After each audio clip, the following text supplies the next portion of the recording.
Creating pages seems to be the most difficult part of putting together a website.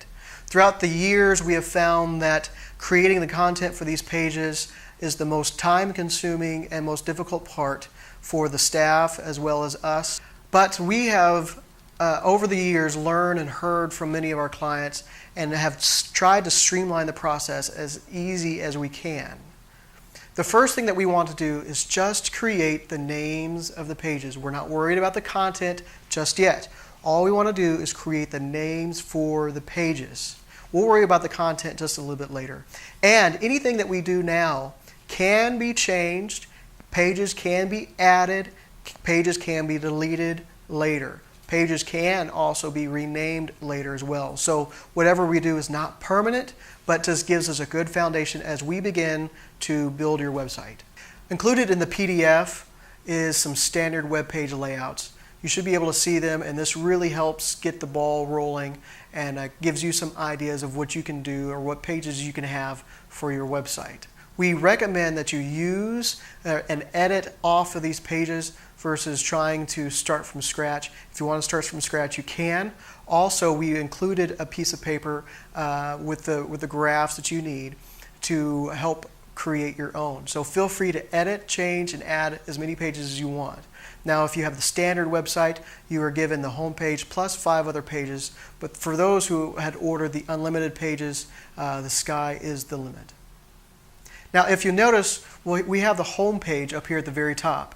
And underneath the home pages are our sub-pages. And pages that go within our little sub-pages are listed down. And pages that are inside the pages are slightly indented. For example, we have the home page, and underneath the home page we have the ministry page. And underneath the ministry page we have the children's ministry and the youth ministry and miscellaneous ministries. But underneath the children's ministry we have 3 more ministries that we are involved with. We have Sunday school, we also have children's church, and we also have Awana. And so within the ministries we have children's ministry, and indented within the children's ministry is Sunday school, children's church, and Awana. All these 3 are different pages. Now, not all the pages that you create have to show up within the navigational bar. All right. Sometimes there are pages that you don't really want to show up unless you're clicked on another page. For example, the youth ministry will usually have a page that is dedicated to parental forums. So if there's an event going on, whether it's summer camp or some other type of event where a parent needs permission slips or health forms, well, the youth or the children's page will have a form for the parents to go to download all the forms that they need. This is really neat, but at the same time, maybe you don't want that appearing at the navigational bar. So if that's the case with some of your pages, just make a note of it. When we call to set up all these pages, we'll just make a note of which pages you don't actually want to show up on the navigation bar. If you notice on the templates that we have already sent to you, there are some pages that are tied together. That is because pages can have multiple names. For example, your location and service times page will look pretty similar to the Contact Us page. So sometimes we'll create one page and we'll give it 2 different names. That way when they go to your website, they'll see location and service times, and they'll also have a Contact Us page. But you know what? It's just the same page, so those 2 are linked together. Also, within your children's ministry page, you have one that's called Sunday School. Well, you may have another page dedicated to Sunday School, and you might want to break it down between children's, youth, and adults. And so you can tag those 2 pages together, the children's Sunday School page here and the children's Sunday School page down there. You can tie them together. You can give them different names, but it's the same page. We also have what we call index pages. For example, when you go to the staff page, you will have one page that is dedicated to all the staff members. And you might have a picture of the staff with their name underneath the pictures, and so you have all these pictures with the names underneath them. Then when you click on the picture, it brings up a new page of that staff member. This is what we call an index page. So it's not really a page with content in it, it's just an index of all the pages that should be underneath it. Now, one question that we get a lot is about your small groups. Do you want each small group to have their own page? Now, I would recommend that you do if you can.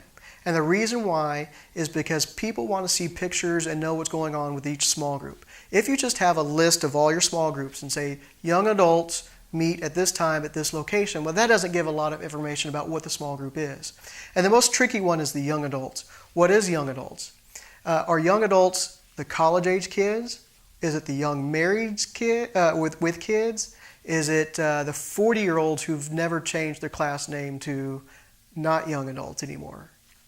So the young adult class is always the trickiest because people never really know. We had one person who was scared to come to a Sunday school class. We had a young adults class for him, but the single adult who was a single mother didn't really want to be in a class with a bunch of married couples. Made her feel very awkward. So she never even gave our Sunday school a chance. But if we had information out there about exactly what our Sunday school was about and how many singles that we actually do have in the class, once she found out that information, she wanted to come along.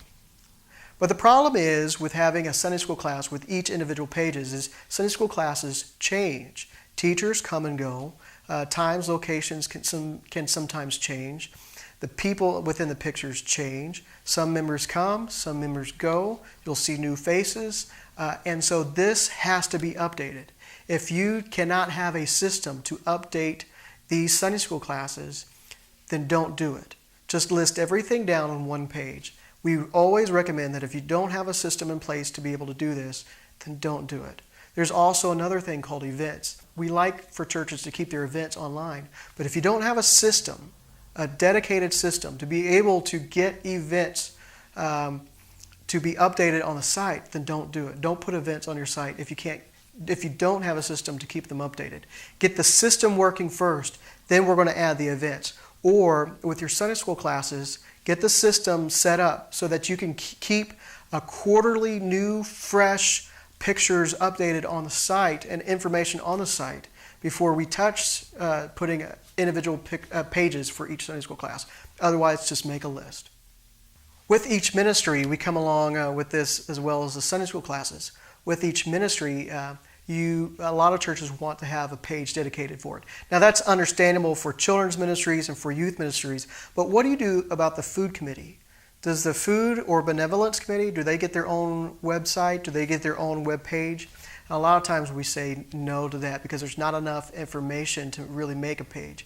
So what we do is we create a children's, a youth, and if you have any key ministries, for example, maybe the music ministry or the media ministry, and then we make another page and just list all the other ministries that people can get involved with. Now, if you want to do individual pages, we can do that too. That's not going to be the issue. We could also title the ministry page itself can be an index page, indexing to all these other pages. So there's not really any content that has to go on to the ministry page itself. It's just an index page. So the content will go on with the music ministry or with the children's ministry with each individual page. But we also recommend that instead of doing individual pages for all the subcommittees and all that, that we just make one page to list all the other ministries that people can get involved in. Now it's your turn to create these pages. As you see, we have a blank page for you to make copies of that in case we have any mess ups. But start creating your page layout. This will be the majority of the work the next time we call. So we will be happy to walk you through it, but please already have a great idea. We are not looking for content on the pages. We are only looking for page names. This is going to be the starting point as we begin to build your site.